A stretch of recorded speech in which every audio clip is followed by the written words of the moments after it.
பசுமை நிறைந்த நினைவுகளோடு பாடி திறந்த பறவைகளாக நம்மோடு பயின்று நம்மோடு மகிழ்ந்து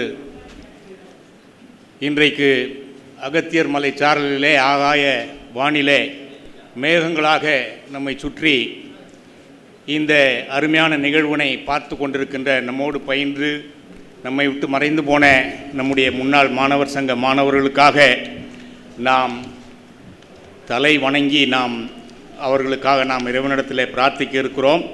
திரு முருகன் பிகாம் 1980ஆம் ஆண்டு, திரு சுபாகன் பிகாம் 1980ஆம் ஆண்டு, திரு மனோகரன் 1975 பிபிஏ, இன்னும் பலர் நம்மை விட்டு பிரிந்து சென்றார்கள். அவர்களுடைய நினைவு நம்மோடு எப்பொழுதும் இருக்கும். எல்லாம் வல்ல இறைவன் அவர்களுக்கு நீடிய சாந்தியை அருளுமாறு நாம் ஒரு நிமிடம் தலை வணங்கி நாம் பிரார்த்திப்போம்.